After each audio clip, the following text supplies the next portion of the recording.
Hello everyone, नमस्कार। स्वागत है आप सभी का आपके अपने favourite channel New Light NEET पर। मैं और सुरभि मैम हम लोग लेकर के आए हैं आपके लिए cell the unit of life. और इससे पहले हम लोग मैम यूनिट 1 और यूनिट 2 एनसीईआरटी 1 की कवर कर चुके हैं। तो आइए इस सेशन को आगे कंटिन्यू करते हैं। Yes sir. तो बच्चा आज हम लोग कराने जा रहे हैं cell the unit of life, जिसमें टोटल पैराग्राफ सर हम लोग लेके आए हैं। टोटल पैराग्राफ लेके आए हम लोग 18 और उसके साथ साथ टोटल क्वेश्चंस हैं हम लोग लेके आए 21। अब सर अगर इतनी बात कर रहे हैं तो वेटेज भी देख लेते हैं। तो cell the unit of life की अगर हम लोग बात करें तो सर 2020 में 2 क्वेश्चन आए हैं, 2021 में 4 क्वेश्चन आए हैं, 2022 में 2 क्वेश्चन एंड 23 में 2 क्वेश्चन सर यहाँ से बने हैं। नेक्स्ट हम लोग बात कर लेते हैं बच्चा, ये पिरामिड दिया है और पिरामिड सब बहुत इंपॉर्टेंट है। ये वेटेज बताता है चैप्टर में पेजेस के अकॉर्डिंग। इसका मतलब जैसे कि आपने पिछले वीडियो में बताया था कि इसका मतलब ये नहीं है कि बच्चे चैप्टर छोड़ दें, पढ़ना उनको पूरा है, बस फोकस मेन टॉपिक्स पे रखना है। तो सर मूव करते हैं हम लोग। सब पहला टॉपिक है स्क्लेडन एंड श्वान together formulated the cell theory. This theory, however, did not explain as how to new cells were formed. जी, तो इन्होंने सेल थ्योरी दी थी बट सेल थ्योरी में ये सेल की ओरिजिन को एक्सप्लेन नहीं कर पाए थे, इसीलिए फिर इसको मॉडिफाई किया गया था और मॉडिफाई किया था रडल्फ विर्को ने। Yes sir. और ईयर देख लीजिए 1993, 2019 और उसके साथ साथ 2012 में भी इससे क्वेश्चन बना है। नेक्स्ट लाइन सर हमारे पास है ओमनिस सेलुलर ई सेलुलर। जैसे कि अभी आपने बताया कि इन्होंने सेल थ्योरी तो दी थी लेकिन वो पूरी कंप्लीट सेल थ्योरी नहीं थी, क्योंकि इन्होंने पुराने सेल बनते कैसे उसका फॉर्मेशन नहीं बताया था। वो बताया था रुडोल्फ वर्क्यू ने। उन्होंने बोला था ओमनिस सेलुलर ई सेलुलर, मतलब कि जो नए सेल हैं उनका ओरिजिन पुराने सेल से होता है। तो सेल थ्योरी की बात करी जाए तो पहला पॉइंट होता है all living organisms are composed of cell and their products. And next point है all cell arise from pre-existing। पहले सेल से कोई नया सेल का फॉर्मेशन होता है। तो पहला वाला पॉइंट क्लासिकल सेल थ्योरी अगर आपसे पूछी जाती है तो आपसे पहला बोलोगे, और अगर मॉडर्न पूछा जाए तो मॉडर्न में फिर ये दोनों ही आएंगे। Yes sir.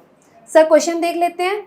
तो सर 1993 में क्वेश्चन पूछा गया था नेम्स ऑफ क्लेडन एंड श्वान आर एसोसिएटेड विद। तो किससे एसोसिएटेड था सर? सेल थ्योरी से, जो कि कंप्लीट नहीं थी, क्लासिकल सेल थ्योरी, जैसा कि आपने बताया।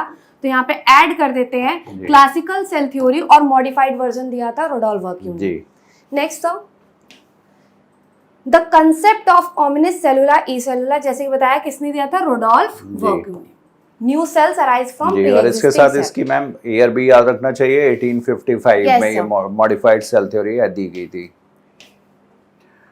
Then the cytoplasm is the main arena of cellular activities. तो ऑब्वियस है साइटोप्लाज्म जो होगा वहीं पर सारी एक्टिविटीज होंगी सेल की, तो इसलिए इसको मेन एरेना बोला गया है। In both the plant and animal cells various chemical reactions occur in it to keep the cell in the living state. तो केमिकल रिएक्शंस मतलब मेटाबॉलिज्म जो होगी। Besides the nucleus the eukaryotic cells have other membrane bound distinct structures called organelles like the endoplasmic reticulum, Golgi complex, lysosomes, mitochondria, microbodies and vacuoles. The prokaryotic cells lack such membrane bound organelles. Most important कि मतलब prokaryotic cell वही cell होते हैं जिनमें ये सारे structure पाए नहीं जाते हैं, और यूकैरियोट में सारे स्ट्रक्चर और ऑर्गेनल्स पाए जाते हैं। तो हम लोग ये नहीं कह सकते कि प्रोकैरियोटिक लिविंग नहीं होते। क्यों? क्योंकि सर उसके पास तो साइटोप्लाज्म है ही, तो इसका मतलब वो अपनी मेटाबॉलिक एक्टिविटी रन करा रहा है, लेकिन अपने साइटोप्लाज्म, उसे किसी ऑर्गेनल्स की जरूरत नहीं है। तो सर ये क्वेश्चन आया 2010 और 2017 में।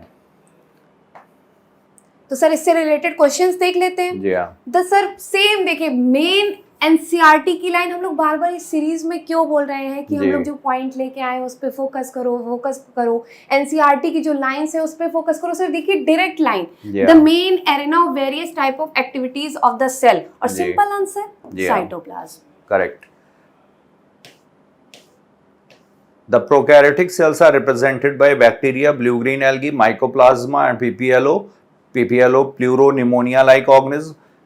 They are generally smaller and multiply more rapidly than the eukaryotic cell. तो PPLO के बारे में सबको पता ही है, smallest living cell है, without cell wall है। तो no well-defined nucleus. The genetic material is basically naked, not enveloped by a nuclear membrane. In addition to the genomic DNA, the single chromosome or circular DNA तो sir यहाँ पे अगर हम लोग बात करें तो ये पेज नंबर 89 और 90 से है और इस पे फोकस रखिएगा ये प्रोकैरियोट्स के बारे में। जो प्रोकैरियोटिक सेल आपका टॉपिक दिया है उससे भी क्वेश्चन पूछे गए हैं और मेरे हिसाब से सर साइज रेंज और डेटा भी इस चैप्टर में बहुत सारे हैं। तो इसका मतलब ये नहीं कि ये लोग डेटा छोड़ दें, डेटा भी बहुत इंपॉर्टेंट है। तो बेसिकली नेकेड होते हैं, नॉट एनवेलप्ड होता है, उनका जेनेटिक मटेरियल के पास न्यूक्लियस नहीं होता है, उसका कोई घर नहीं होता है, ऐसे ही साइटोप्लाज्म में पड़ा रहता है। तो इससे रिलेटेड क्वेश्चंस देख लेते हैं, बहुत छोटा सा टॉपिक था। तो सर पहला क्वेश्चन है which of the following are not membrane bound. Not membrane bound पूछ रहा है तो सिंपल आंसर सर क्या हो जाएगा, राइबोसोम्स। वैसे भी अगर मेम्ब्रेन बाउंड स्ट्रक्चर्स पूछे जाएं तो सिंगल मेम्ब्रेन बाउंड, जो अगर यूकैरियोटिक सेल की बात की जाए तो single membrane bound, double membrane bound और नो मेम्ब्रेन, नॉन मेम्ब्रेनस। तो इसमें डबल मेम्ब्रेन में सबको पता ही है न्यूक्लियस होता है और इसमें क्लोरोप्लास्ट आएगा और माइटोकॉन्ड्रिया आएगा। और अगर नॉन मेम्ब्रेन की बात करें तो न्यूक्लियोलस, राइबोसोम और सेंट्रियोल। इसके अलावा जितने भी ऑर्गेनेल्स होंगे यूकैरियोटिक सेल में वो सब कैसे होंगे, सिंगल मेम्ब्रेन बाउंड। और यही रीजन है ribosome non membrane bound structure होता है, तो यही रीजन है कि वो प्रोकैरियोट में पाया जाता है। अगर उसके पास भी मेम्ब्रेन होती तो ये भी प्रोकैरियोटिक सेल में हमें देखने को नहीं मिलता। लेकिन मैम ऐसा पॉसिबल नहीं हो पाता क्योंकि प्रोटीन सिंथेसिस नहीं हो पाती, इसलिए भगवान ने उसको नॉन मेम्ब्रेन बाउंड कर दिया जी। नेक्स्ट आप देखो, ये फिगर से भी, मतलब हर बार हम लोग ने बोला है कि फिगर से भी क्वेश्चन पूछा गया है। तो फिगर से अ टिपिकल यूकैरियोटिक सेल जिसकी रेंज होती है 10 से 20 माइक्रोमीटर, माइटोकॉन्ड्रिया। और यहाँ पे देखिए, यहाँ पे फोकस किया गया है किसके ऊपर, माइटोकॉन्ड्रिया के ऊपर। पूछा गया होगा किसी ईयर में माइटोकॉन्ड्रिया, क्या पता है इस बार ये उठा के पूछ दे, क्या पता है इस बार ये उठा के पूछ दे, कुछ भी उठा के पूछ सकता है। तो mitochondria produce cellular energy in the form of ATP और इसी वजह से इसको बोला जाता है power house of the cell जी। तो और ATP energy currency of the cell जी। तो सर क्वेश्चन है हमारे पास, select the alternative giving correct identification in the function of the organelle in A in the diagram। अभी same to same sir question. Ma'am ने जैसे अभी आपको बताया था, अभी लेबल किया था इसको कि A क्या है, माइटोकॉन्ड्रिया है, और मैम ने काफी ज्यादा स्ट्रेस भी दिया था। yes, sir। और देखिए ये नीट 2013 में पूछा हुआ क्वेश्चंस है। और सिंपल सर माइटोकॉन्ड्रिया वही similar statement, produce cellular energy in the form of ATP. Next है सर हमारे पास प्रोकैरियोटिक सेल, मतलब बैक्टीरिया की बात कर ली जाए तो उसकी कवरिंग के बारे में। तो यहाँ पे आउटर मोस्ट ग्लाइकोकैलिक्स प्रेजेंट है, इसके बाद फिर सेल वॉल है और इसके बाद फिर सेल मेम्ब्रेन। तो outermost glycocalyx, then cell wall, then cell membrane. Yes sir. और यही सारे तीनों कवरिंग प्रोटेक्टिव कवरिंग बनाते हैं। और जैसा कि हम लोग ने सर पढ़ा है कि दो तरह की लेयर्स होती है, एक स्लाइम लेयर हो सकती है जी हाँ, सॉफ्ट स्लिपरी टाइप की, लो शीट के yes, फॉर्म में। और दूसरा होता है बच्चे, ये भी याद रखना, दूसरा होता है थिक एंड टफ कैप्सूल। अगर सॉफ्ट है स्लाइम लेयर, थिक है तो कैप्सूल। तो ये स्टेटमेंट याद रखना, ईयर देख लो और पेज नंबर देख लो, और इसके साथ ये दोनों टॉपिक भी अपने क्लियर कर लेना जी। नेक्स्ट क्वेश्चन सर देख लेते हैं, सेम ग्लाइकोकैलिक्स पर ही है। The term glycocalyx is used for a layer present between cell wall and membrane. तो अभी हम लोगों ने देखा ग्लाइकोकैलिक्स इज आउटर मोस्ट, तो ए गलत हो गया। सेल वॉल ऑफ बैक्टीरिया, ये भी गलत है। Bacterial cell glyco engineer to possess an glycosylated proteins, ये भी layer surrounding the cell wall of bacteria, outermost layer याद रखना। तो आंसर बच्चा क्या हो जाएगा इसका, डी। नेक्स्ट सर मूव करते हैं हम लोग पिलाई एंड फिम्ब्री जी। तो सर यहाँ पे अगर हम लोग बात करें तो बैक्टीरिया या प्रोकैरियोटिक सेल के पास भी बहुत सारे स्ट्रक्चर होते हैं। पिलाई एंड फिम्ब्री होता है, फ्लैजिला एंड सीलिया होता है। तो बच्चों को बहुत कंफ्यूजन होता है इनके बीच में और फ्लैजिला एंड सीलिया के बीच में। तो मैम इनसे एक क्वेश्चन पूछ लिया जाए, सीलिया जो होगा ये प्रोकैरियोटिक सेल में प्रेजेंट है या नहीं, कमेंट बॉक्स में कमेंट करके बताइएगा। यहाँ पर हम लोग पिलाई और फिम्ब्री को डिस्कस कर रहे हैं।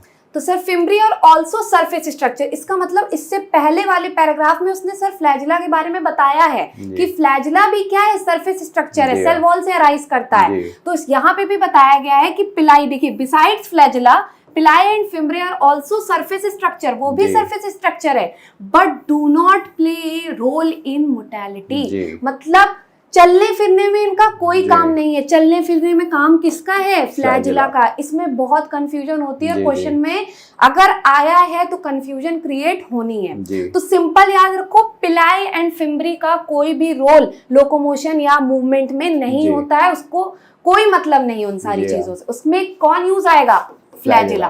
The pili are elongated tubular structures made up of special protein. अगर प्रोटीन भी याद रखनी तो पिलन प्रोटीन जी, होती है हाँ। इसमें। और the fimbriae are small bristle like, जैसे टूथब्रश जी, होता है हाँ। उसकी तरह के स्ट्रक्चर होता है, Correct. Sprouting out of the cell. Cell. Cell से बाहर निकलते हैं। In some bacteria they are known to attach the bacteria to the rocks in stream and also to the host tissues. और ये 2015 का क्वेश्चन है, तो दोनों ही किसके लिए हो गए? अटैचमेंट के लिए हो गए। लेकिन Yes, अगर sir. पूछा जाए पिलाई किसके लिए स्पेशली मीन्ड फॉर, तो बच्चे ये बताएंगे कमेंट बॉक्स में। Yes sir. तो सर इससे रिलेटेड क्वेश्चन देख लेते हैं। Yeah. Select the wrong statement. Bacterial cell wall is made up of peptidoglycan. बिल्कुल सही स्टेटमेंट है। Yeah. बैक्टीरियल सेल में पेप्टाइडोग्लाइकन मेन कंपोनेंट होता है। Pili and fimbriae are involved in mortality. अभी तो बताया, मोर्टेलिटी में इनका कोई रोल नहीं Yeah. है, अटैचमेंट में है। और सर कभी कभी रिप्रोडक्शन में भी हेल्प कर देते हैं। जी, वो इससे पहले Yes, वाला sir. जो क्वेश्चन है वो इसी से रिलेटेड है। तो मतलब मैंने तो आंसर मैम ने बता आंसर दिया। बता दिया तो आपको। आंसर बच्चा क्या हो जाएगा यहाँ पे? पिलाई जी। And fimbriae are mainly involve not in mortality, they are involve in attachment जी। ओनली। सर नेक्स्ट मूव करते हैं हम लोग। Question number 8, the structures that help some bacteria to attach to rocks and or host tissues are। तो देखिए एकदम line to line और ditto words भी Yes, वही। sir. तो इसमें मीजोसोम्स, होल्ड फास्ट, राइजोइड्स और फिम्बरी दिया हुआ है। तो करेक्ट आंसर यहाँ पर क्या होगा? The structures that help Fimbri. Fimbriae.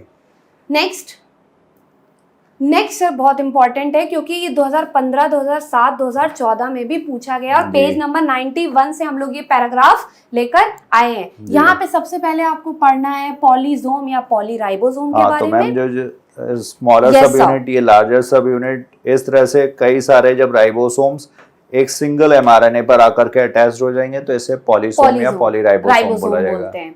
और दूसरा है सर इंक्लूजन बॉडीज। जी ये हाँ। सारे हम लोग प्रोकैरियोट्स के अंडर पढ़ रहे हैं। अभी जी भी हाँ। याद रखना, जितने भी टॉपिक्स हमने पढ़े हैं, जितने भी पैराग्राफ्स आए हैं अभी तक, ये सारे प्रोकैरियोटिक जी हाँ। पैराग्राफ हैं। तो sir inclusion bodies reserve material in prokaryotic cells are stored in the cytoplasm in the form of inclusion जी। बॉडीज। डिफरेंट टाइप की इंक्लूजन बॉडीज जी हाँ। होती हैं, रिजर्व मटेरियल की तरह बिहेव करती हैं और नॉन मेम्ब्रेन बाउंड होती जी। हैं, लाइव फ्री इन साइटोप्लाज्म, घूमती हाँ। रहती हैं साइटोप्लाज्म। Correct. जैसे कि सर फॉस्फेट ग्रैनुअल्स, जी, उसके साथ साथ cyanophycin granules and glycogen granules. Granules. तो ये स्टोरेज बॉडीज हैं। ग्लाइकोजन ग्रैन्यूल्स ये फूड के लिए, फूड Yes, sir. रिजर्व हो गया। साइनोफाइसियन ग्रैन्यूल्स और फॉस्फेट ग्रैन्यूल्स ये इनऑर्गेनिक इंक्लूजन्स। और इसके अलावा एक और है gas vacuoles, found in blue green या पर्पल एंड ग्रीन फोटोसिंथेटिक जी हाँ। बैक्टीरिया। अब bacterial cells can be motile और non motile. If motile they have thin filamentous extensions from their cell wall called flagella. तो अभी मैंने हमने आपको पहले ही देखा था। बताया था कि ये Yes, सेल sir. वॉल का एक्सटेंशन है, इसको ध्यान रखिएगा। प्रोकैरियोटिक सेल में जो फ्लैजिला होता है वो सेल वॉल का एक्सटेंशन और इसके 3 पार्ट होते हैं सर, अगर हम लोग बात करें। जी हाँ। बेसल, जो बेस होता है बच्चा, जी। और दूसरा पार्ट होता है इसका हुक। हुक की तरह फॉर्मेशन कर लेता है हुक, और उससे अटैच्ड होता है इसका सर क्या? फिलामेंट। फिलामेंट। जी। तो इस टाइप का स्ट्रक्चर होता है। मेरा एक क्वेश्चन है सर, हम लोग ने फ्लैजिला और सीलिया का अरेंजमेंट पढ़ा था 9+2। तो मुझे जानना है कि फ्लैजिला और सीलिया में क्या सारे पार्ट्स का अरेंजमेंट 9+2 का होता है कि किसी में डिफरेंट भी होता है? जी। तो ये क्वेश्चन है कि 3 पार्ट में से किस पार्ट का अरेंजमेंट 9+0 होता है? चलो इतना भी हम बता दे रहे हैं। जी हाँ। तो बस इसका आंसर मुझे कमेंट बॉक्स में लेकिन ये चाहिए। यूकैरियोटिक सेल के लिए होगा या प्रोकैरियोटिक सेल के लिए, वो भी बताइएगा। Yes sir. नेक्स्ट क्वेश्चन है बच्चा हमारे पास, which of the following is not an inclusion body found in prokaryotic? Glycogen पढ़ा है हमने, फॉस्फेट पढ़ा है हमने, साइनोफाइसिन पढ़ा है हमने। जी। पॉलीजोम का कोई लेना देना है ही जी नहीं। हाँ। पॉलीजोम क्या होता है? Many ribosomes attach to a single mRNA to form in formation of protein. Protein protein के synthesis। फॉर्मेशन में जी। हेल्प करते हैं। तो यहाँ पे आंसर क्या हो जाएगा सर हमारा? Polysome. Next. The motile bacteria are able to move by. तो अभी बताया मोटिलिटी Yes, sir. किसकी वजह से होगी, फ्लैजिला की वजह से। सर शायद आपने अपना आंसर यहाँ दे भी दिया है, जो आपने क्वेश्चन पूछा है आपने आंसर दिया फ्लैजिला, और बच्चों से आपने पूछा था क्या सीलिया यूज होती है कि नहीं होती। अगर किसी को नहीं पता था तो उसको आंसर यही से मिल जाता। जी जी। Next sir, An improved model of the structure of cell membrane was proposed by Singer and Nicholson 1972, widely accepted as fluid mosaic model. According to this, the quasi-fluid nature of lipid enables lateral movement of proteins within the overall bilayer. This ability to move within the membrane is measured as its fluidity. Or a few ions or molecules are transported across the membrane against their concentration gradient, that is from lower to higher concentration. Such a transport is an energy dependent process in which ATP is utilized and is called active transport. और इसका example यहाँ पे आपको ध्यान रखना है sodium potassium pump. और देख लो यहाँ से क्वेश्चन बना है रिसेंट ईयर में 2023 में, मतलब अगर हम लोग रिसेंट ईयर देखें 12, 16 और 23 भी, तो मतलब ये पैराग्राफ हमारे लिए बहुत इंपॉर्टेंट हो जाता है। मतलब प्लाज्मा मेम्ब्रेन या सेल मेम्ब्रेन हमारे लिए एक इम्पॉर्टेंट हाईलाइट है। तो सर इससे रिलेटेड क्वेश्चन देख लेते हैं।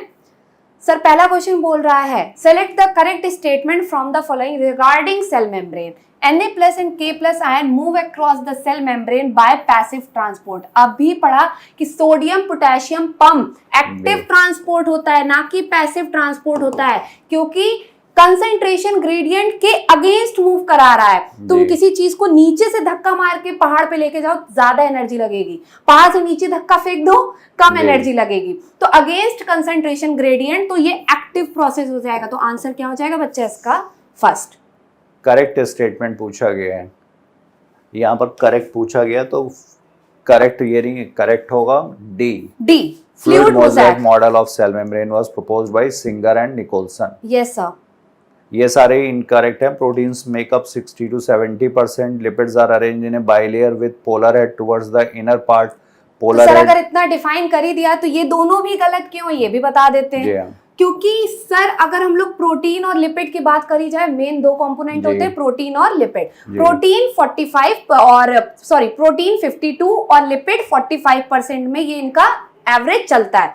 फिर उसके बाद लिपिड अरेंज होता है बाय लेयर में, लेकिन उसका जो हेड होता है वो आउटसाइड होता है और जो टेल होती है वो इनसाइड होती है। और टेल होती है हाइड्रोफोबिक और जो हमारा हेड होता है वो होता है hydrophilic head.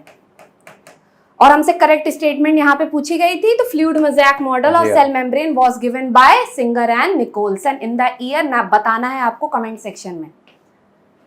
The endomembrane system includes endoplasmic reticulum, Golgi complex, lysosomes and vacuole. All the cell organelles perform different but specific functions. मैं इसको सर बहुत छोटे तरीके से डिफाइन करती हूँ। जैसे मेरा कभी सेशन लगता है इस चैप्टर का, एक फैक्ट्री है, तो फैक्ट्री में चीजें बनाने का काम ER का, प्रोटीन बनाया किसने? ER ने। पैकेजिंग का काम किसका? गोल्गी कॉम्प्लेक्स का, पैकेजिंग के लिए भेजते हैं। जब सर हम लोग पैकेजिंग करते हैं तो कूड़ा कचरा भी तो निकलता है, तो उसको हाइड्रोलाइज करने का काम किसका? लाइसोसोम का। और बचा हुआ उसके बाद भी जो बची चीजें, तो उसको फैक्ट्री से आउटलेट से बाहर भी तो निकाला जाता है, तो बाहर निकालने का काम किसका? वैक्यूल्स का। खत्म। तो सर इससे रिलेटेड क्वेश्चन देख लेते हैं। और ये क्वेश्चन यहाँ से बना है, ध्यान से देखो, 2021 रिसेंट ईयर पे फोकस करना कि फोकस कहाँ करके उसने पेपर को बनाया है। सर पहला क्वेश्चन है तो organelles that are included in the endomembrane system, तो मैम ने अभी बताया endoplasmic reticulum, Golgi complex, lysosome and vacuoles. तो आंसर हो जाएगा सर इसका फर्स्ट। नेक्स्ट सर ये जो डायग्राम है ये है एंडोप्लाज्मिक रेटिकुलम का। तो सर अगर एंडोप्लाज्मिक रेटिकुलम की बात करें तो दो टाइप के, SER, RER। और यहाँ पे जो दिखाया गया है हमें वो दिखाया गया है RER। और RER का फंक्शन मेन होता है प्रोटीन सिंथेसिस का, प्रोटीन बनाने का। क्यों? क्योंकि देखो छोटे छोटे ये डॉट्स लाइक स्ट्रक्चर ये होते हैं राइबोसोम, और राइबोसोम मेनली इन्वॉल्व होता है प्रोटीन सिंथेसिस में। और उसके साथ साथ SER भी याद रखना, क्या पता है इस बार SER पूछ ले। तो SER का फंक्शन होता है सर लिपिड सिंथेसिस में, और उसके साथ साथ स्टेरॉइड फॉर्मेशंस। तो RER protein synthesis, SER lipid या स्टेरॉइड फॉर्मेशन। क्वेश्चन सर देखिए डायरेक्ट डायग्राम उठा के पूछा गया है। Which one of the following organelle in the figure correctly matches with its function? Golgi apparatus, formation of glycolipids, rough endoplasmic reticulum, protein synthesis, rough endoplasmic reticulum, formation of glycoproteins, Golgi apparatus, protein synthesis. तो इसका correct answer sir हो जाएगा rough endoplasmic reticulum और protein synthesis. Next है sir हमारे पास lysosomes. Lysosomes are single membrane structures containing enzyme for digestion of all types of macromolecules. तो यहाँ पर ये जो all types लिखा हुआ है ये important है क्योंकि यहाँ पर सारी कैट क्लास के हाइड्रोलिटिक एंजाइम्स प्रेजेंट हैं। हाइड्रोलिटिक एंजाइम्स मैक्रोमोलिक्यूल्स के कौन से, जैसे प्रोटीएजेस हो गया, लिपिड के लिए लाइपेजेस हो गया, न्यूक्लिक एसिड के लिए न्यूक्लियेजेस हो गए। तो मतलब सारे ही है यहाँ पर, कार्बोहाइड्रेट्स फॉर कार्बोहाइड्रेट्स, तो इसीलिए लिखा हुआ ऑल टाइप्स ऑफ माइक्रो। और इसी वजह से कि ये सबको डाइजेस्ट कर जाता है, मतलब समय आने पे मान लो सेल मल फंक्शनिंग करने लगा, खराब हो गया, तो समय आने पे ये अपने सेल को भी डाइजेस्ट कर जाएगा। इसी वजह से इसको बोला जाता है suicidal bag of the cell. Correct. तो सर क्वेश्चन देख लेते हैं। Which one of the following cell organelle is enclosed by a single membrane? तो अभी बच्चों को स्टार्टिंग में बताया था कि न्यूक्लियस, क्लोरोप्लास्ट, माइटोकॉन्ड्रिया ये डबल मेम्ब्रेन, और इसके अलावा न्यूक्लियोलस, राइबोसोम एंड सेंट्रियोल वो सिंगल मेम्ब्रेन, और बाकी जो बचे हुए हैं वो सब सिंगल मेम्ब्रेन। तो लाइसोसोम यहाँ पर क्या हुआ, single membrane bound. Number of proteins synthesized by ribosomes on the endoplasmic reticulum are modified in the cisternae of Golgi apparatus. तो जैसा मैम ने बताया कि एंडोप्लाज्मिक रेटिकुलम ये प्रोटीन बनाएगा और इसकी पैकेजिंग वगैरह, ट्रांसपोर्टेशन ये गोल्गी अपरेटस में होगा before they are release from its trans face. और किस फॉर्म में, वैक्यूल के फॉर्म में। Golgi apparatus is the important site of formation of glycoproteins and glycolipids. और ईयर देख लो 2000 जी। तो सर क्वेश्चन है हमारे पास which is the important site of formation of glycoproteins and glycolipids. Glycosylation का प्रोसेस चलता है यहाँ पे, और ग्लाइकोप्रोटीन और ग्लाइकोलिपिड्स में इनको चेंज किया जाता है, पैकेजिंग की जाती है। तो किसमें होती है बच्चा, गोल्गी बॉडीज या गोल्गी कॉम्प्लेक्स, किसने दिया था, कैमिलो गोल्गी ने बताया था इसके बारे में। नेक्स्ट सर चलो हम लोग चलते हैं माइटोकॉन्ड्रिया की तरफ, बहुत इंपॉर्टेंट है माइटोकॉन्ड्रिया। अभी हम लोग ने सर पीछे भी देखा था कि माइटोकॉन्ड्रिया को बोलते हैं हम लोग power house of the cell. क्यों बोलते हैं, क्योंकि ये एटीपी का फॉर्मेशन करता है, जिसकी वजह से हम लोग बोल पा रहे हैं, चल पा रहे हैं, काम कर पा रहे हैं, वर्क कर पा रहे हैं। तो सर सिंपल इन लोग को याद रखना है, मैंने बोला डायग्राम बहुत इंपॉर्टेंट होते हैं और ऐसे चैप्टर्स में डायग्राम बहुत ज्यादा इंपॉर्टेंट होते हैं। तो outer membrane, inner membrane, matrix, उसके साथ साथ ये आपकी इंटर मेम्ब्रेन स्पेस, और ये जो जिगजैग पैटर्न दिखता है इसको बोलते हैं क्रिस्टा। जी, ये जो फिंगर लाइक इनफोल्डिंग्स है ये क्रिस्टा, और ये इनफोल्डिंग्स इनर मेम्ब्रेन से होती है, ये भी याद रखना। तो सर सिंपल क्वेश्चन उसने उठा लिया है डायग्राम से। हाँ, जो भी डायग्राम आपने डिस्क्राइब किया वो पूरा यहाँ पर उसी से क्वेश्चन आया था। Figure below shows the structure of A mitochondria with its 4 parts labelled A, B, C and D। तो मैम ने जैसा बताया था D यहाँ पर क्या है, ये आउटर मेम्ब्रेन हो गया, ये इनर मेम्ब्रेन हो गया, ये मैट्रिक्स हो गया, ये इंटर मेम्ब्रेन स्पेस हो गया। अब यहाँ पर part A matrix, major site for respiratory chain enzymes. Part D outer membrane give rise to inner membrane by splitting. Part B inner membrane forms infolding called cristae. तो यही सही है क्योंकि इनर मेम्ब्रेन मैम ने भी बोला भी था कि ये इन फोल्डिंग्स बनाती है फिंगर लाइक, जिसको क्रिस्टी बोलेंगे। पार्ट सी ये इंटर मेम्ब्रेन स्पेस है, क्रिस्टी नहीं है। तो third answer is correct. Next है सर हमारे पास ईच माइटोकॉन्ड्रियन। अभी हम लोग ने डायग्राम देखा था, अब उससे मतलब ऐसा नहीं कि पैराग्राफ से क्वेश्चन नहीं पूछा गया। 2010, 2019 और 2021 में, और 21 हमारा क्या हो गया, रिसेंट ईयर, तो ये भी क्या हो गया, एक important highlight. Each mitochondrion is a double membrane bound structure. जैसा कि सर ने बताया था, डबल मेम्ब्रेन बाउंड कितने स्ट्रक्चर होते हैं, माइटोकॉन्ड्रिया, क्लोरोप्लास्ट और उसके साथ साथ sir nucleus. membrane bound structure with the outer membrane and inner membrane dividing its lumen distinctly into 2 aqueous compartments. That is the outer compartment and the inner compartment. The inner compartment is filled with the dense homogeneous substance जिसको बोलते हैं matrix. The outer membrane forms the continuous limiting boundary of the organelle. The inner membrane forms a number of infolding, जैसा कि sir ने अभी आपको बताया था, उसको क्या बोलते हैं, क्रिस्टा या क्रिस्टा। ये सिंगुलर है, याद रखना सर, इसमें बहुत ज्यादा इंपॉर्टेंट सिंगुलर और प्लूरल भी आ जाता है, जैसे टेक्सा टेक्सॉन। और उसके आगे टुवर्ड्स द मैट्रिक्स, किसकी तरफ, मैट्रिक्स की तरफ, अंदर की तरफ। The cristae increases the surface area, क्या इंक्रीज करता है, सरफेस एरिया, ताकि एटीपी का प्रोडक्शन हम लोग ज्यादा कर सके, ज्यादा F0F1 पार्टिकल एकोमोडेट कर सके। The two membranes have their own specific enzymes associated with the mitochondrial function. Mitochondria are the site of aerobic respiration, not anaerobic. केवल aerobic में इनका यूज होता है। They produce cellular energy in the form of ATP. Hence, they are called the powerhouse of the cell. The matrix also possesses single circular DNA molecule. ये बहुत important है कि इसके पास एक circular DNA molecule होता है। Few RNA मॉलिक्यूल्स, और वो RNA मॉलिक्यूल्स होते हैं उसके पास, और उसके साथ साथ राइबोसोम 70S माने कि सर यहाँ पे आ गया प्रोकैरियोटिक राइबोसोम, यूकैरियोटिक राइबोसोम इसमें नहीं है। And the components required for the synthesis of protein और divide by fission. Simple, last line भी इंपॉर्टेंट है। Yes sir. Which of the following statements regarding mitochondria is incorrect? अब यहाँ पर incorrect statement पूछा गया है। Mitochondrial matrix contains single circular DNA molecule and ribosomes, तो अभी देखा सही है ये। Ribosome 70S टाइप का होगा। Outer membrane is permeable to monomers of carbohydrates, fat and proteins, क्योंकि यहाँ पर क्या present होते हैं, porins present होते हैं outer membrane में। Enzymes of electron transport are embedded in the outer membrane, ये यहाँ पर गलत है, इनकरेक्ट स्टेटमेंट ही पूछा गया है। ये कहाँ पर है, इनर मेम्ब्रेन में। Inner membrane is convoluted with infoldings, जिनको क्रिस्टी बोलते हैं, तो ये भी सही है। तो correct answer according to the question will be C. Next question, the nuclear, next paragraph, the nuclear matrix और the nucleoplasm contain nucleolus and chromatin. The nucleoli are spherical structures present in the nucleoplasm. The content of nucleolus is continuous with the rest of the nucleoplasm as it is not a membrane bound structure.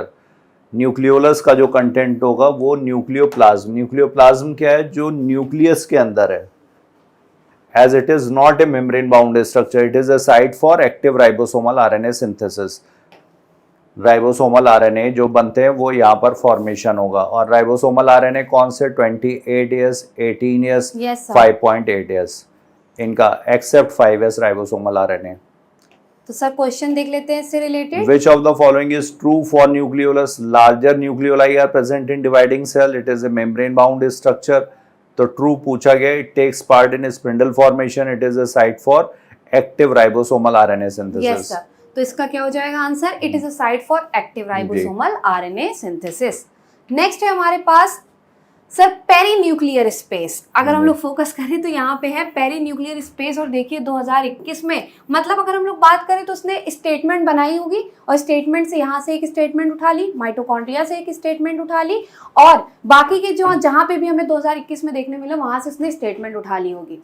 Many membrane bound minute vesicles called microbodies. पहला है हमारे पास microbodies. Microbodies भी बहुत important है, छोटी सी 2 line का topic है। That contain various enzymes are present in both plant and animal cells. दूसरा हमारे पास electron microscopy has revealed that the nuclear envelope which consists of 2 parallel membranes with a space between, और कितने space की range कितनी होती है, 10 to 15 nanometre, called the perinuclear space, forms a barrier between the materials present inside the nucleus and that of cytoplasm. Cytoplasm और nucleus के जो भी साइटोप्लाज्म का होता है उसको साइटोप्लाज्म बोलते हैं, और जो न्यूक्लियस में हमारा मैट्रिक्स प्रेजेंट होता है उसको बोलते हैं न्यूक्लियोप्लाज्म, और दोनों को मिला के बोलते हैं प्रोटोप्लाज्म। तो सर ये बहुत important, the following is an incorrect statement. Microbodies are present both in plant and animal cell. The perinuclear space forms a barrier between the materials present inside the nucleus and that of the cytoplasm. Nuclear pores act as passages for proteins and RNA molecules in both direction between nucleus and cytoplasm. Mature sieve tube element possess a conspicuous nucleus and usual cytoplasmic organelles. तो यहाँ पर incorrect आपसे पूछा गया है, और mature sieve tube elements possess a conspicuous nucleus. Nucleus होता ही नहीं है सिव ट्यूब के पास, तभी बोला जाता है कि उसको चलाने का काम कौन करता है सर? Companion cell. जी हाँ। कंपेनियन सेल उससे जुड़े होते हैं, उसका न्यूक्लियस गाइड करता है किसको? जी। सीव ट्यूब्स को। करेक्ट। नेक्स्ट है हमारे पास sir, the metacentric chromosome has a middle centromere forming 2 equal arms of the chromosome. Year है 2021-2022। तो मतलब क्रोमोसोम के टाइप्स भी बहुत इंपॉर्टेंट है। क्या पता चारों टाइप के दे दे और उसको मैचिंग में कर दे। जी। तो सर कितने टाइप के होते हैं? मेटासेंट्रिक, सब मेटासेंट्रिक, एक्रोसेंट्रिक एंड टीलोसेंट्रिक। तो सर अगर मिडिल में आ जाए और दोनों आर्म्स इक्वल हो जाए तो वो मेटासेंट्रिक। थोड़ा सा slightly away from the middle और दोनों आर्म्स थोड़े से क्या हो जाए? अनइक्वल हो जाए तो हो जाएगा सब मेटासेंट्रिक। एक्रोसेंट्रिक एकदम एक के पास चला जाए, एक एंड के पास चला जाए और एक एंड एकदम लार्ज हो जाए, एक एंड एकदम स्मॉल हो जाए तो ये हो जाएगा एक्रोसेंट्रिक। और लास्ट होता है टीलोसेंट्रिक, उसमें एक एंड गायब हो जाता है। तो ये 4 तरह के याद रखना। When the centromere is situated in the middle of 2 equal arms of chromosome, the chromosome is referred as telocentric, submetacentric, acrocentric and metacentric. अभी बताया तो सर, equal arms दे दे तो मतलब metacentric. The submetacentric chromosome has centromere slightly away, जैसा कि ma'am ने अभी बताया था, slightly away from the middle of the chromosome, resulting into one shorter arm and one longer arm. तो sir the shorter and the longer arms. अब metacentric में तो हम तो शॉर्ट लॉन्ग की तो बात करेंगे ही ना सर। किससे बात करना स्टार्ट करेंगे हम लोग? सब मेटासेंट्रिक और एक्रोसेंट्रिक के लिए शॉर्ट आर्म और लॉन्ग आर्म की हमारी बात होती है।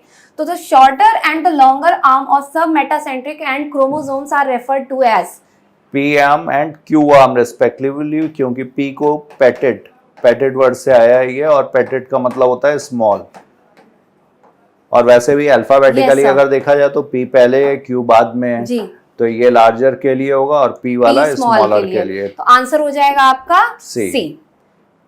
तो यहाँ पे सर हमने जितने भी क्वेश्चंस और जितने भी पैराग्राफ्स थे सारे डिस्कस कर दिए। अब इन लोगों को दिखा भी देते हैं कि क्वेश्चन एक्चुअल में बनता कैसे और हमारी टेस्ट सीरीज से कितना सिमिलर है। तो सर यहाँ पे पूछा गया था 2021 में कि विच of the following is an incorrect statement. तो माइक्रो बॉडीज, फिर उसके साथ साथ पेरी न्यूक्लियर स्पेस, यहीं पे फोकस किया था हम लोग ने, इससे बाहर तो गए नहीं। मैच्योर सीव ट्यूब्स, ये देखिए companion cells, sieve tube elements. और अभी हम लोग ने डिस्कस किया था किसके पास न्यूक्लियस नहीं होता है।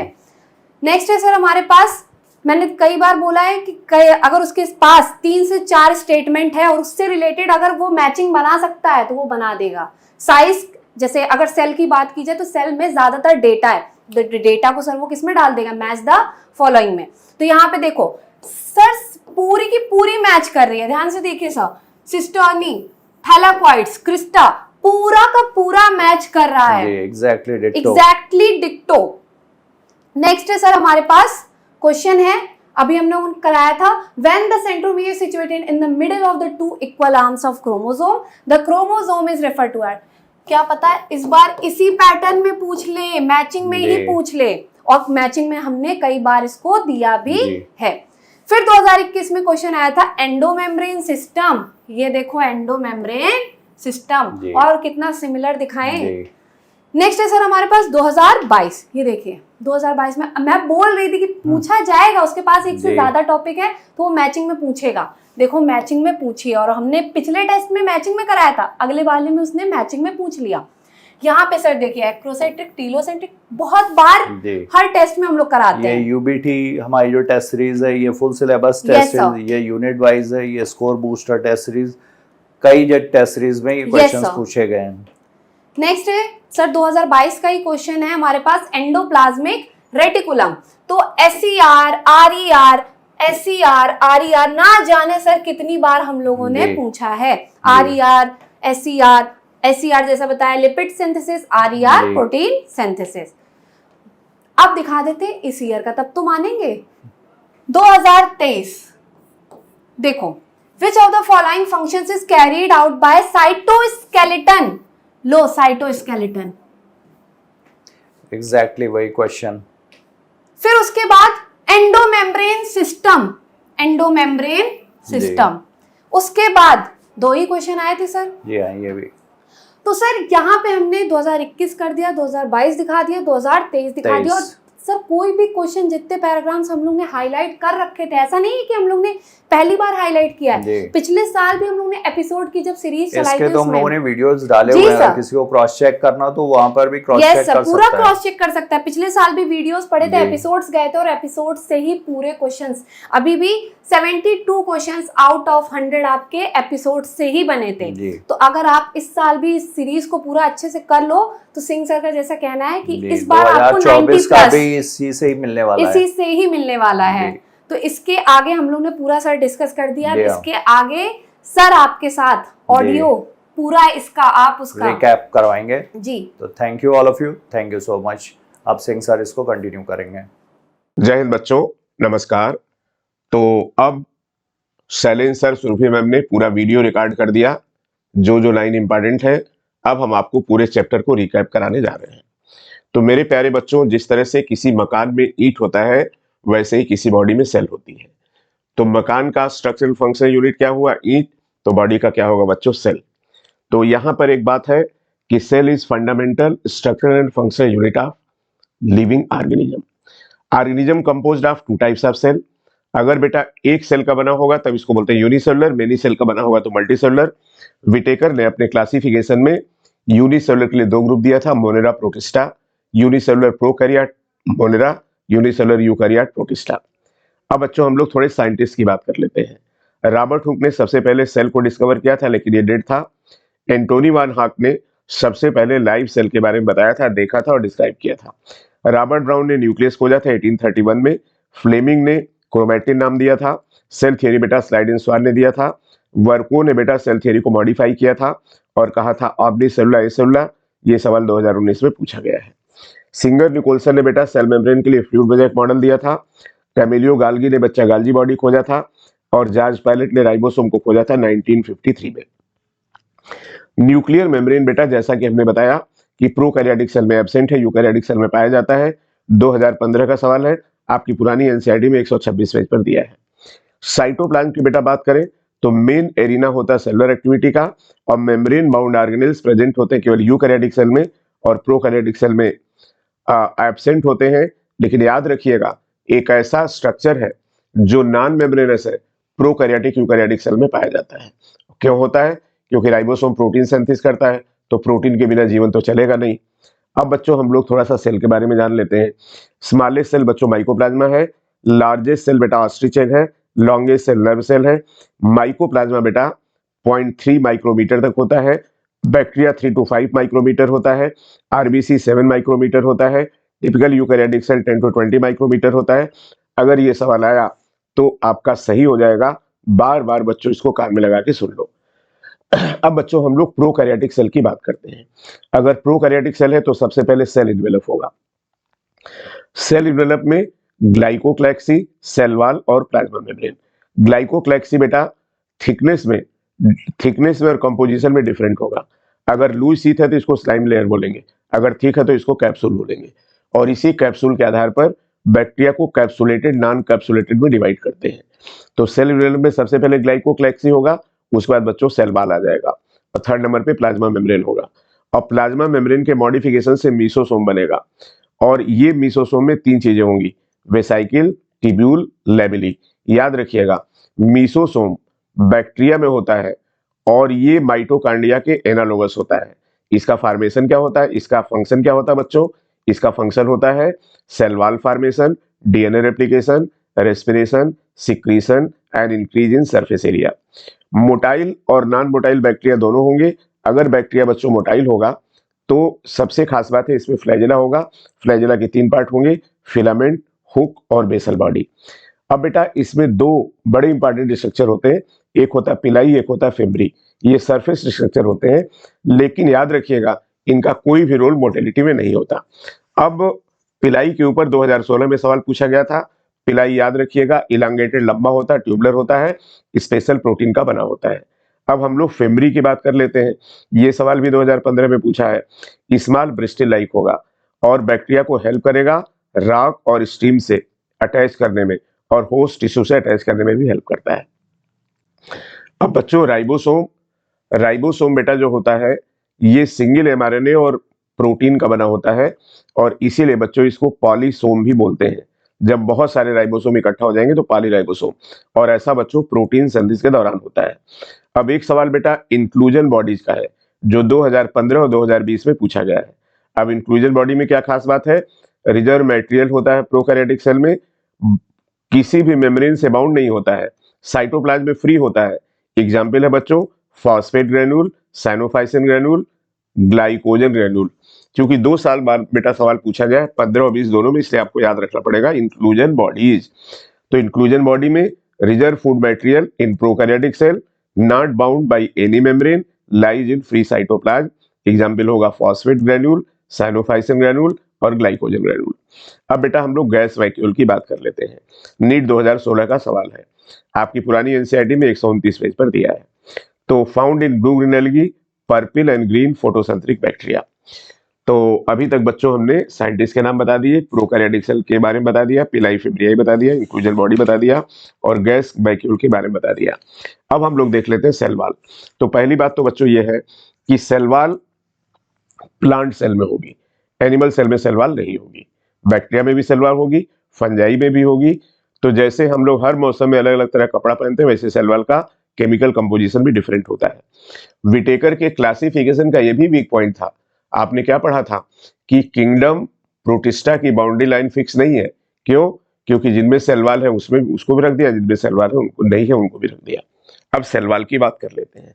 सबसे पहले सेल वॉल प्लांट के बारे में बात करते हैं। तो प्लांट में बेटा होगा सेलुलोज, हेमीसेलुलोज, पेक्टिन और प्रोटीन का बना होता है प्लांट में।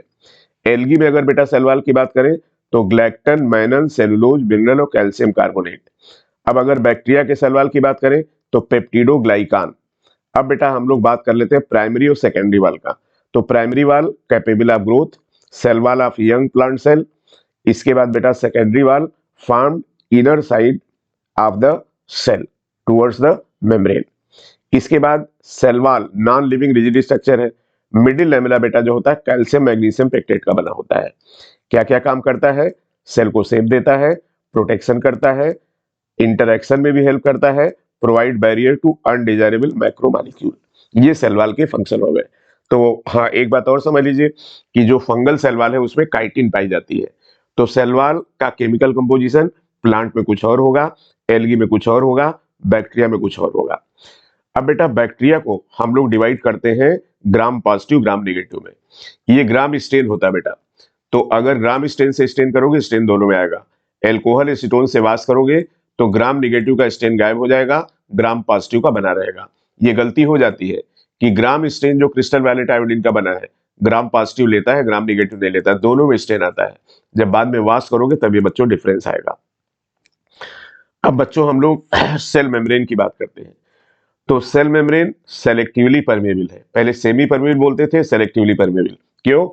क्योंकि सॉल्वेंट के साथ साथ कुछ डिजायर्ड सॉल्यूट का भी ट्रांसपोर्ट करता है। नीट 2021 का सवाल है, active transport sodium potassium pump है, जबकि पैसिव ट्रांसपोर्ट में मॉलिक्यूल फैसिलिटेटेड डिफ्यूजन। पहले हम लोग ट्रांसपोर्ट में पढ़ाते थे, वाटर में ऑस्मोसिस और इससे न्यूट्रल मॉलिक्यूल जाते हैं। तो ये हो गई सेलेक्टिव परमेबिलिटी। अब सेल मेम्ब्रेन की बात करते हैं। तो सेल वॉल के नीचे होगा प्लांट सेल में, और 2012 में सवाल पूछा गया था कि पोलर हेड के बारे में और नॉन पोलर टेल के बारे में। तो हेड इसका बेटा आउटर होता है और ये हाइड्रोफिलिक होता है, और टेल बेटा नॉन पोलर होता है, ये हाइड्रोफोबिक होता है। हाइड्रोफिलिक हाइड्रोफोबिक जानते होंगे, फिलिक का मतलब लविंग, फोबिक का मतलब हेटिंग। तो फ्लूइड मोज़ेक मॉडल की बात करते हैं, सिंगर निकोलसन ने दिया था, और बच्चों इससे सवाल पूछा गया है 2012 में। इसके बाद बच्चों आरबीसी का केमिकल कंपोजिशन देख लीजिए। Membrane of human RBC 52% protein and 40% lipid का बना होता है।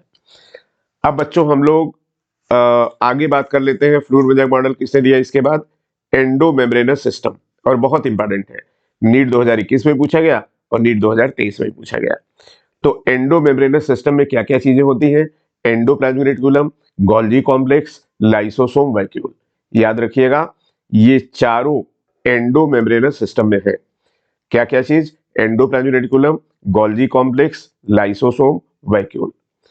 अब क्या खास बात है, ये जो डिफरेंट मेम्ब्रेन बाउंडेड है ना ऑर्गेनेल्स, अलग अलग ऑर्गेनेल्स हैं लेकिन इनका फंक्शन कोऑर्डिनेटेड होता है, इसीलिए इसको बोलते हैं endomembranes system. Membrane bound space, tonoplast, vacuole.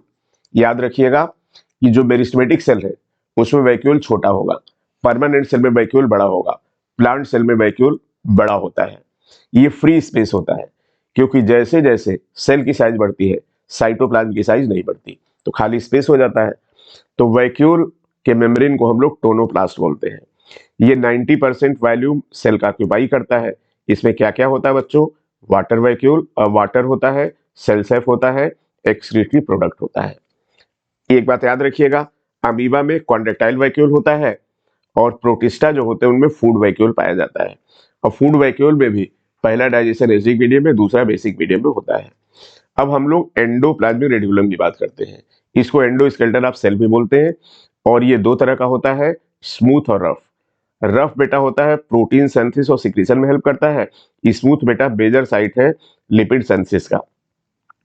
Rough endoplasmic reticulum 2018-2013 में पूछा गया है, जबकि स्मूथ बेटा 2015 में पूछा गया है।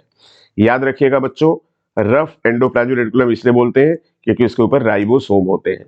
जैसे कुर्सी मेज होती है ना, उसमें लोग बैठ के काम करते हैं, तो एक तरह से RER को राइबोसोम का कुर्सी मेज समझ लीजिए।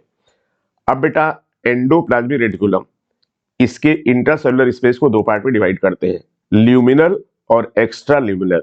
ल्यूमिनल बेटा जो होता है इनसाइड द एंडोप्लाज्मिक रेटिकुलम और एक्स्ट्रा ल्यूमिनल होता है साइटोप्लाज्म, याद रखिएगा। अगला बेटा हम लोग का सेल ऑर्गेनेल से लाइसोसोम। लाइसोसोम में बेटा क्या खास बात है? Lysosome membrane bound vesicular structure है, formed by packing of Golgi body, मतलब गोल्जी बॉडी के मॉडिफिकेशन से बनता है। नीट 2019 का सवाल है। नीट 2016 में पूछा गया है कि कैसा एंजाइम होता है लाइसोसोम में, तो rich in hydrolytic enzyme, optically active at acidic pH या optimally active at acidic pH, low pH पे काम करते हैं। Lysosome capable of digestion of carbohydrate, protein, lipid and nucleic acid. Lysosome डीडीओ ने खोजा था इसको एनिमल सेल में। गोल्जी अपरेटस बच्चों नीट 2021 और 15 में पूछा गया है। गोल्जी अपरेटस काम क्या है? Packing of material after modification. इसमें क्या चीज होती है? Consist of flat dish shaped structure called as cisternae. और major site of glycolipid and glycoprotein. अब देखिए भैया, major site of glycolipid glycoprotein 2020 में, 2014 में, 2019 में, 2018 में। देखिए, प्रोटीन का फॉर्मेशन करता है राइबोसोम, सरफेस एरिया देता है गोल्जी एंडोप्लाज्मिक रेटिकुलम, और प्रोटीन का मॉडिफिकेशन करता है गोल्जी अपरेटस। प्रोटीन में कभी कार्बोहाइड्रेट जोड़ेगा और कभी फैट जोड़ेगा, तो ग्लाइकोप्रोटीन लाइपोप्रोटीन का फॉर्मेशन करता है। अब बेटा जो फ्लैट और डिश शेप्ड स्ट्रक्चर होता है गोल्जी अपरेटस में, इसको सिस्टर्नी बोलते हैं। ये दो होते हैं, सिस और ट्रांस। सिस बेटा जो होता है सिस फेस, ये होता है कॉन्वेक्स, और ट्रांस होता है कॉनकेव। जो सिस होता है ये फार्मिंग फेज होता है और कॉनकेव जो होता है मैच्योरिंग फेज होता है। Cis trans phase entirely different है बेटा, लेकिन दोनों इंटरकनेक्टेड होते हैं। Golgi apparatus remain in close association with endoplasmic reticulum. मैंने आपको बताया था गोल्जी बॉडी, एंडोप्लाज्मिक रेटिकुलम, ये दोनों एंडोमेम्ब्रेनस सिस्टम के काम है। क्यों पार्ट है? क्यों पार्ट है? क्योंकि जो प्रोटीन एंडोप्लाज्मिक रेटिकुलम पे सरफेस पे बनेगी वो गोल्जी बॉडी में उसका मॉडिफिकेशन होगा। ऐसे समझ लीजिए कि एक फैक्ट्री है जिसमें माल बन रहा है, एक फैक्ट्री जिसमें पैकिंग हो रही है, तो माल जहां बने वहीं पैकिंग होनी चाहिए। इसलिए बच्चों गोल्जी अपरेटस पास में होता है किसके? एंडोप्लाज्मिक रेटिकुलम के। अब बच्चों हम लोग माइटोकांड्रिया की बात कर लेते हैं। माइटोकांड्रिया पे बेटा सवाल पूछा गया 2019, 2016, 2021, 2015 और 2017। अब माइटोकांड्रिया कैसे डिवाइड करता? फिजन से। डबल मेम्ब्रेन स्ट्रक्चर होगा, शेप होगा शासक शेप। इसके बाद बच्चों विजिबल होगा under the microscope only after staining. Number of cell variable depending upon the physiological activity of the cell. जो सेल फिजियोलॉजिकली जितना ज्यादा एक्टिव होगा उसमें माइटोकांड्रिया का नंबर उतना ज्यादा होगा बच्चों, क्योंकि पावर हाउस ऑफ सेल है, एनर्जी देगा। अगर जितना एक्टिव होगा उतनी एनर्जी की जरूरत होगी। अब बच्चों अगर हम लोग माइटोकांड्रिया की मैट्रिक्स की बात करें तो यहां पर एक बेटा खास बात है, डबल स्टैंडर्ड सर्कुलर डीएनए होता है और फिर आरएनए मॉलिक्यूल पाए जाते हैं। याद रखिएगा, सेल के अंदर दो जगह पाए जाते हैं डीएनए आरएनए, एक होता क्लोरोप्लास्ट और एक होता माइटोकॉन्ड्रिया, और इसीलिए हम लोग दोनों को बोलते हैं सेमी ऑटोनोमस स्ट्रक्चर। अब बच्चों, राइबोसोम जो होगा ये प्रोटीन सिंथेसिस करेगा, ये केवल 70S होगा। रेस्पिरेशन यहाँ पर एरोबिक होगा, इसीलिए इसको बोलते हैं पावर हाउस ऑफ सेल। ये तो आपको पता ही होगा कि माइटोकॉन्ड्रिया के मैट्रिक्स में क्रेब्स साइकिल होती है और इनर माइटोकॉन्ड्रियल मेम्ब्रेन में पाई जाती है ईटीएस के एंजाइम। ठीक, लेकिन एक एंजाइम का नाम आपको कमेंट करके बताना है जो क्रेब्स साइकिल का है लेकिन मैट्रिक्स में नहीं पाया जाता। तो डबल मेम्ब्रेन का बना है, 2 aqueous compartment, outer peri mitochondrial space, inner matrix homogenous substance. Outer membrane बेटा कॉन्टिन्यूअस होगा, जबकि इनर मेम्ब्रेन इसमें फोल्डिंग होगी जिसको क्रिस्टी बोलेंगे, और क्रिस्टी सरफेस एरिया को बढ़ाता है। याद रखिएगा, लंग्स में एल्वोलाई, इंटेस्टाइन में विलाई माइक्रोविलाई, और यहाँ पर सरफेस एरिया को बढ़ाएगा क्रिस्टी, और ब्रेन में सरफेस एरिया को बढ़ाएगा गायराई और सल्काई। अब बच्चों हम लोग प्लास्टिड की बात कर लेते हैं, और प्लास्टिड पे सवाल पूछा गया है 2013, 2021, 2015 में। तो प्लास्टिड बेटा प्लांट सेल यूरिनोइड में पाए जाते हैं। इसको बेटा हम लोग बहुत आराम से माइक्रोस्कोप में देख सकते हैं, माइटोकॉन्ड्रिया की तरह स्टेन करने की जरूरत नहीं है। On the basis of presence and absence of pigment and type of pigment 3 तरह के होते हैं, क्लोरोप्लास्ट, क्रोमोप्लास्ट, ल्यूकोप्लास्ट। एक बात याद रखिएगा कि प्लास्टिड इंटर कन्वर्टेबल होते हैं। जैसे आपने टमाटर देखा होगा, पहले सफेद होता है, फिर हरा होता है, फिर पीला होता है और फिर लाल होता है। तो जब सफेद है तो ल्यूकोप्लास्ट, ग्रीन है तो क्लोरोप्लास्ट, अलग अलग कलर में क्रोमोप्लास्ट में बदल जाता है। तो इंटर कन्वर्टेबल होते हैं बच्चों। अब क्लोरोप्लास्ट की बात कर लेते हैं। तो क्लोरोप्लास्ट की साइज 5 to 10 माइक्रोमीटर होती है। इनका नंबर वेरी करता है, जैसे क्लेमाइडोनास में सिर्फ 1 होता है और मीजोफिल में 20 से 40 होता है, लीफ के मीजोफिल में। शेप बेटा वेरिएबल है, lens shaped, oval shaped, spherical, discoid और रिबन लाइक। क्लोरोप्लास्ट में बेटा एक तो स्ट्रोमा होता है। स्ट्रोमा में क्या होता है बच्चों, आपने पढ़ा होगा LGDS। हम एक चीज बताते हैं, LGDS, L for light reaction, G for grana, D for dark reaction, S for stroma. तो फोटोसिंथेसिस का लाइट रिएक्शन ग्राना में होता है और डार्क रिएक्शन स्ट्रोमा में होता है। स्ट्रोमा में एंजाइम होते हैं required for the synthesis of carbohydrate, मतलब केल्विन साइकिल के लिए। इसमें बच्चों डीएनए पाया जाता है और 70S राइबोसोम होता है। डीएनए याद रखिएगा, डबल स्टैंडर्ड और सर्कुलर डीएनए होता है, वैसे ही जैसे बैक्टीरिया में पाया जाता है। और इसीलिए हम लोग क्लोरोप्लास्ट और माइटोकॉन्ड्रिया दोनों को बोलते हैं cell within the cell. Stroma के बाद बेटा इसमें थाइलेकॉइड होता है। थाइलेकॉइड कॉइन लाइक स्ट्रक्चर होते हैं, और जब यही कॉइन लाइक स्ट्रक्चर एक के ऊपर एक इकट्ठा हो जाते हैं तब इसी को ग्रेना बोलते हैं। तो जैसे मान लो एक सिक्का रखो, सिक्के के ऊपर सिक्का रखते जाओ, तो एक सिक्का जो है वो थाइलेकॉइड है और ग्रुप ऑफ सिक्का एक के ऊपर एक, ये होगा बेटा ग्रेना। अब क्रोमोप्लास्ट की बात करते हैं, तो इसमें फैट सॉल्युबल कैरोटिनॉइड पिगमेंट होते हैं, कैरोटीन या जंथोफिल। याद रखिएगा, जैसे फ्लावर में कैलिक्स और कोरोला एसेसरी आर्गन है, उसी तरह से कैरोटीन, जंथोफिल एसेसरी पिगमेंट होते हैं, और ये क्लोरोफिल मॉलिक्यूल को फोटो ऑक्सीडेशन से बचाते हैं। इनका कलर रेड, ऑरेंज, येलो हो सकता है। अब बेटा हम लोग ल्यूकोप्लास्ट की बात करते हैं। तो ल्यूकोप्लास्ट को फूड स्टोरेज के आधार पर डिवाइड किया गया, एमाइलोप्लास्ट, इलायोप्लास्ट, एलिलोप्लास्ट। एमाइलम का मतलब होता है स्टार्च, तो एमाइलोप्लास्ट स्टोर करेगा कार्बोहाइड्रेट, आपने पोटैटो में देखा। इलायोप्लास्ट आयलोफैट और एलिलोप्लास्ट बेटा प्रोटीन को स्टोर करेगा। ये कलरलेस होते हैं, प्लास्टिड एब्सेंट होते हैं, इनका फंक्शन होता है स्टोरेज ऑफ न्यूट्रिएंट। ये भी lens shaped, oval, spherical, discoid, ribbon like हो सकते हैं। साइज वेरिएबल होगी बेटा। इसके बाद बच्चों आगे हम लोग बात करेंगे राइबोसोम की, जो प्रोकैरियोटिक यूकैरियोटिक दोनों सेल में होता है, नॉन मेम्ब्रेनस होता है। कई बार सवाल पूछा जाता है विच is the non membranous structure. 2019 में सवाल पूछा गया। इसका काम होता है प्रोटीन सिंथेसिस, इसलिए इसको प्रोटीन फैक्ट्री भी बोलते हैं। ये राइबोसोम बेटा 2 तरीके का होता है, 70S और 80S। 80S बेटा 2 सब यूनिट का बना है, 60 और 40, और याद रखिएगा बेटा 70S 50-30 का बना होता है। प्रोटीन सिंथेसिस के समय बहुत सारे राइबोसोम इकट्ठा होता है, तभी इसको बोलते हैं पॉलीसोम पॉलीराइबोसोम। ये सब यूनिट जो है सिल्जबर्ग यूनिट के आधार पर है, सेडिमेंटेशन कोफिशिएंट के आधार पर इनडायरेक्टली मेजर करता है साइज और डेंसिटी। अब साइटोस्केलेटन की बात कर लेते हैं सेल में। तो साइटोस्केलेटन क्या है? Elaborate network of filament proteinaceous structure है। इसमें क्या क्या आएगा? Microtubule, microfilament, intermediate filament. Function क्या होगा? Mechanical support, mortality, maintain body shape. तो साइटोस्केलेटन के फंक्शन के बारे में पूछा गया था नीट 2023 में। और साइटोस्केलेटन में क्या होता है? माइक्रोट्यूब्यूल, माइक्रोफिलामेंट, इंटरमीडिएट फिलामेंट, ये नीट 2024 का सवाल है। अब हम लोग बेटा सीलिया की बात करते हैं। सीलिया क्या है? हेयर लाइक आउटग्रोथ है सेल मेम्ब्रेन का, outgrowth of cell membrane, small structure है।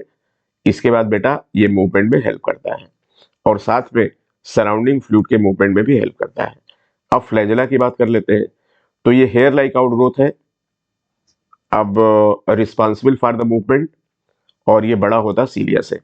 याद रखिएगा, यूग्लिना में फ्लैजेला होता है जबकि पैरामीशियम में सीलिया होता है। अब सीलिया और फ्लैजेला दोनों के बारे में देख लीजिए। सीलिया और फ्लैजेला दोनों emerge from centriole like structure called basal body. Core इसका बेटा एक्सोनीम, माइक्रोट्यूब्यूल का arrangement 9+2, 9 microtubule peripheral doublet, 2 microtubule central singlet, central microtubule connected by bridge, 9 radial spokes होंगे, peripheral doublet connected by linker. Centriole की बात कर लेते हैं। Centriole absent होता है बेटा ऑलमोस्ट ऑल प्लांट सेल में। इसके बाद बच्चों ये सिलिंड्रिकल स्ट्रक्चर है, इसमें मेम्ब्रेन नहीं होती। ये बेटा बेसल बॉडी के द्वारा बना होगा सीलिया और फ्लैजेला। क्या करेगा? Centriole help in formation of spindle fibre during cell division, animal cell. इसके बाद बच्चों जो कार्ट व्हील है centriole appear as cart wheel. इसमें 9 पेरिफेरल माइक्रोट्यूब्यूल होते हैं जो ट्यूबुलिन प्रोटीन के बने होते हैं। पेरिफेरल ट्यूब्यूल होते हैं ट्रिपलेट, और सेंट्रल प्रोटीनेशियस पार्ट होता है हब, और हब और पेरिफेरल ट्यूब्यूल कनेक्ट होते हैं रेडियल स्पोक में। और अरेंजमेंट ऑफ माइक्रोट्यूब्यूल 9+0, याद रखिएगा। अब न्यूक्लियस की बात कर लेते हैं जो सेल को पूरा कंट्रोल करेगा। तो consist of 2 parallel membrane space between both. और पेरीन्यूक्लियर स्पेस के बारे में बेटा पूछा गया सवाल 10 to 50 nanometre. Nuclear envelope is interrupted by minute pore formed by fusion of both membrane. Movement of RNA protein takes place between cytoplasm and nucleus through this pore. आप जानते हैं डीएनए न्यूक्लियस में होता है, प्रोटीन सिंथेसिस साइटोप्लाज्म में होती है, information DNA से जाएगा वाया एमआरएनए। तो फिर अगर पोर नहीं होगा तो ये बाहर जाएगा कैसे? तो न्यूक्लियर मेम्ब्रेन कैसी होती है बच्चों? पोरस होती है। आगे बच्चों जो आउटर मेम्ब्रेन है न्यूक्लियस का वो एंडोप्लाज्मिक रेटिकुलम से कनेक्टेड होता है और इसके ऊपर राइबोसोम होता है, हमने बता ही दिया था। और जब एंडोप्लाज्मिक रेटिकुलम पे राइबोसोम होगा तब इसको बोलेंगे रफ एंडोप्लाज्मिक रेटिकुलम। अब न्यूक्लियस का नंबर भी वेरी करेगा। नॉर्मली न्यूक्लियस 1 होता है, लेकिन कभी कभी मोर देन 1 होता है। जैसे पैरामीशियम में 2 होता है, मैक्रो माइक्रो न्यूक्लियस। अब माइक्रो न्यूक्लियस सेक्सुअल रिप्रोडक्शन में पार्टिसिपेट करता है और ये मैच्योर आरबीसी में न्यूक्लियस एब्सेंट होता है बाई कॉन्केव शेप देने के लिए, ताकि सरफेस एरिया बढ़े और ऑक्सीजन का ट्रांसपोर्ट ज्यादा हो। आपने पढ़ा होगा फ्रॉग में आरबीसी न्यूक्लिएटेड होता है जबकि मैमल में नॉन न्यूक्लिएटेड होता है। इसके बाद बच्चों याद रखिएगा RBC of mammal, sieve tube of vascular plant में न्यूक्लियस एब्सेंट होता है, लेकिन आरबीसी ऑफ मेनी मैमल याद रखिएगा। Nucleus of cell when it is not dividing, ये इंटरफेज न्यूक्लियस होगा। अब नीट 2018 नीट 2015 का सवाल है न्यूक्लियोलाई के ऊपर, क्रोमैटिन के ऊपर। तो न्यूक्लियोलाई क्या होता है बच्चों? स्फेरिकल नॉन मेम्ब्रेनस साइट होता है और यहाँ पर आरएनए की सिंथेसिस होती है, लार्ज मोर इन नंबर होता है और ये प्रोटीन सिंथेसिस में पार्टिसिपेट करेगा। Chromatin highly extendable elaborate nucleoprotein fibre है। कंडेंस और क्रोमोसोम बनाते हैं सेल डिवीजन के टाइम पर, कंडेंस हो जाते हैं। इनमें क्या क्या होता है देखिए क्रोमैटिन में, तो डीएनए होगा, some basic protein like histone and some non histone protein भी पाए जाते हैं। और साथ में आरएनए होता है। तो chromatin consist of DNA, histone protein, non histone protein and RNA. अब हम लोग क्रोमोसोम की बात कर लेते हैं। नीट 2021 में सवाल पूछा गया, नीट 2015 में सवाल पूछा गया। Chromosome coloured body, primary constriction को सेंट्रोमियर बोलेंगे। Each centromere has disc shaped structure called as kinetochore. Fragment are part of chromosome after secondary constriction, बेटा इसको सेटेलाइट बोलते हैं। सेकेंडरी कॉन्स्ट्रिक्शन के ऊपर जो पार्ट होगा इसको सेटेलाइट बोलते हैं। On the basis of position of centromere chromosome को डिवाइड किया गया और नीट 2022 का सवाल है। Metacentric, centromere in the middle, submetacentric, centromere slightly away from the middle, acrocentric, centromere close to the one end, and telocentric, centromere is terminal. अब last microbodies 2021 का सवाल है, क्या होते हैं? मेम्ब्रेन माउंड माइन्यूट वेसाइकिल होते हैं, वेरियस एंजाइम होंगे, प्लांट एनिमल दोनों में पाया जाएगा। तो एक था बच्चों माइक्रोबॉडीज जिसमें मेम्ब्रेन है, और बेटा दूसरा स्ट्रक्चर बताइए हमने कौन सा बताया था जिसमें मेम्ब्रेन एब्सेंट होता है और जिसमें रिजर्व फूड मटेरियल के ग्रेन्यूल्स पाए जाते हैं, उसका नाम था इंक्लूजन बॉडीज। तो इंक्लूजन बॉडी में मेम्ब्रेन नहीं होगा, जबकि लास्ट में बच्चों हमने जो आपको बताया, क्या बताया आप याद करो, माइक्रोबॉडीज, इसमें मेम्ब्रेन पाए जाते हैं। हमको लगता है बेटा अब ये चैप्टर पूरा रिकैप हो गया और इसके बाहर कोई नहीं पूछा जाएगा। और आपसे एक बात कहेंगे कि ये कैसा लग रहा है, कमेंट करके जरूर बताइए। थैंक यू सो मच बच्चों। एक उम्मीद यही है कि आपका सफर आसान हो और आपको कॉलेज मिले। थैंक यू सो मच, जय हिंद। मिलते हैं अगले वीडियो में। अगर आप पसंद करेंगे, लाइक करेंगे और चैनल को सब्सक्राइब करेंगे। Thank you so much.